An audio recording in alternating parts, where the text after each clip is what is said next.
calcio lovers, match day 12 saw another Ronaldo goal, a Napoli comeback, and an Inter meltdown, while in European play only the Romans managed a victory. Plus on the continent, the Manchester Derby and Der Klassener highlighted the weekend's play. My name is Graziano, you are watching the Italian Soccer Addict broadcast, and you are where you need to be to get your calcio fix. Andiamo!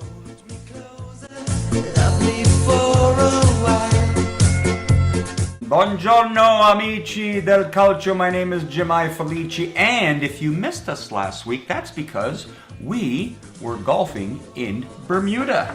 Now Graz, how was your golf game? No, Jim, that day my numbers were all mixed up. I had 4s on the par 3s, I had 5s on the par 4s, which for me is par for the course. Yeah, and you lost at mini golf too. I did not. The highlight match saw injury-riddled AC Milan take on Ronaldo's Juventus.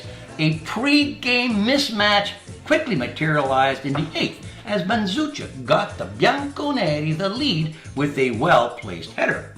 After ex-Juve star Higuain missed a tying penalty in the 51st, Ronaldo finished them off in the 81st by slamming home a centering cross for his 8th of the year. Wow, now this was a game of two stars trending in opposite directions.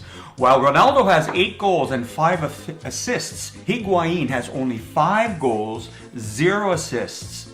After Napoli, Higuain's returns have diminished yearly. I just wonder if that's why Juve sold him to unsuspected Milan. Second place Napoli remained 6 points back when they traveled to rain-soaked Genoa and came back with a 2-1 victory.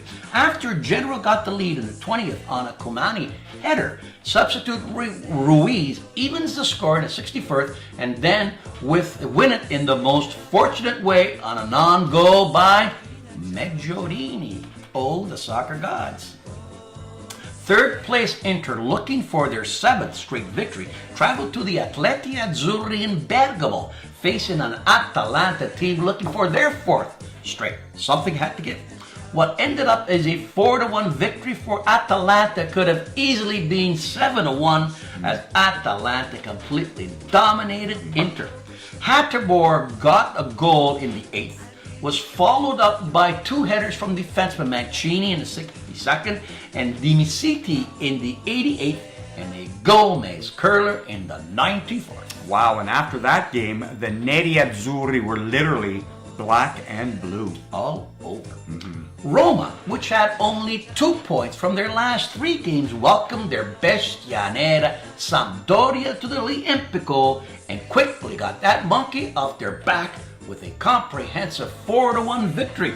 You know you're having a good day when Jesus scores the first goal in the 19th and Schick gets his first of the season in the 59th.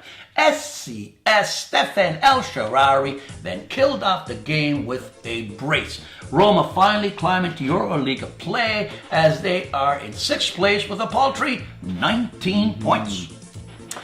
Now, from the same point last year, Roma are 11 points behind last year's tally. They have scored 14 fewer goals and have given up 9 more. Yes, they missed Salah, Alisson, and Raja big time. Parma got yet another Gervinho goal to beat Torino 2-1. In the kissing your sister outcomes, Fiorentina got their 4th tie in a row 1-1 with Frosinone, who now have points from their last 4 matches.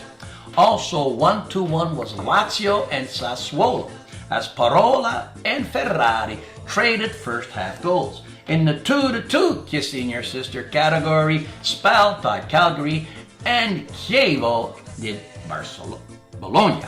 I'll get that back. After 2 weeks, Juve lead the Scudetto race with 34 points, followed by Napoli with 28, Inter with 25. While in the drop zone, Chievo finally gets 0 as they were 7 behind, and Frosinone managed 7. My goal of the week comes from Roman's SCS, who dribbles the goalie, then from an impossible angle, curls it into the net. SCS was sensational.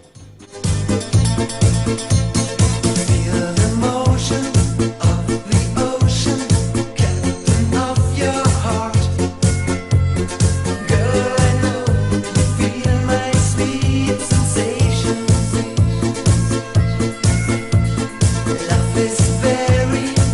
necessary. Play your final card.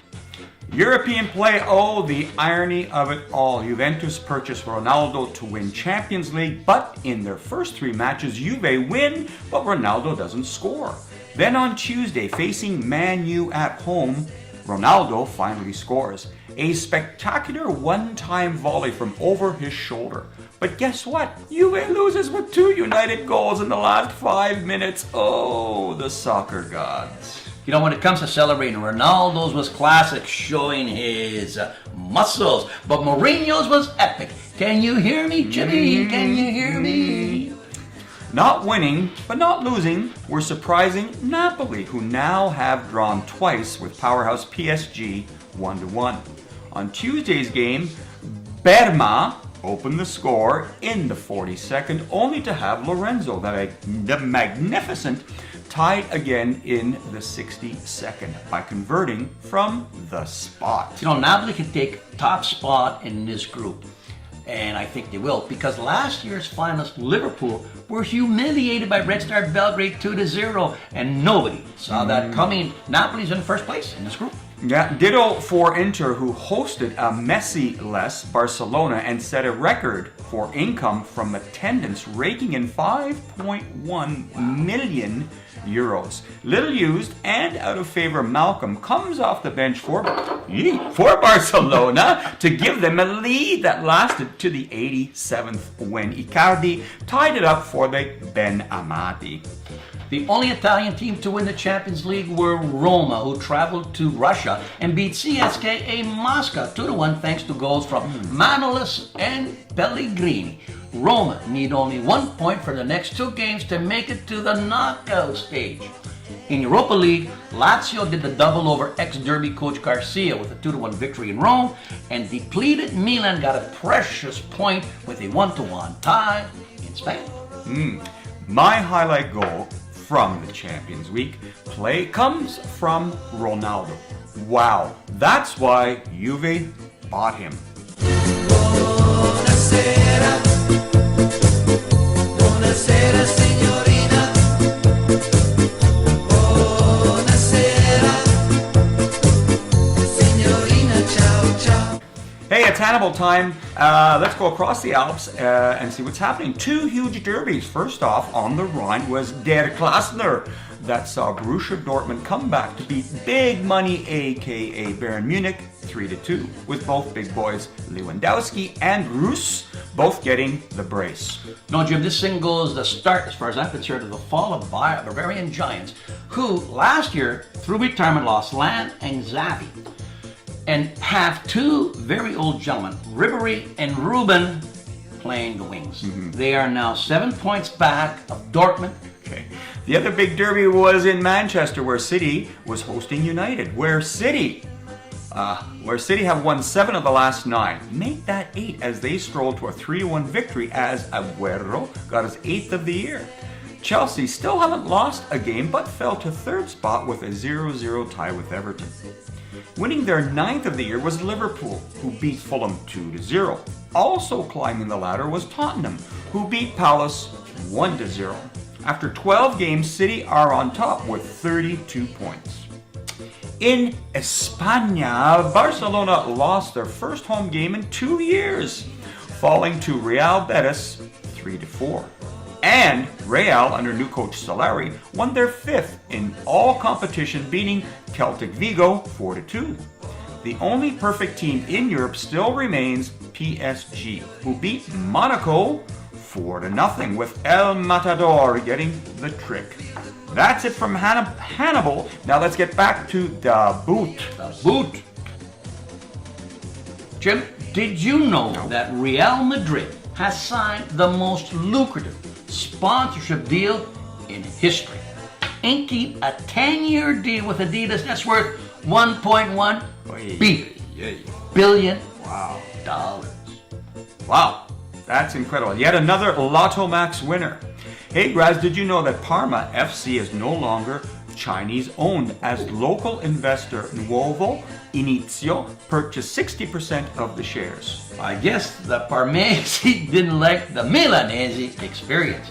And finally, did you know that the world's most hotly contested derby, the Super Classico between River Plate and Boca Juniors, had to be canceled on the weekend due to torrential rain? Wow. Jim, what's this all mean? Well, I think that's all mean that it simply put, in Spain, it rains money.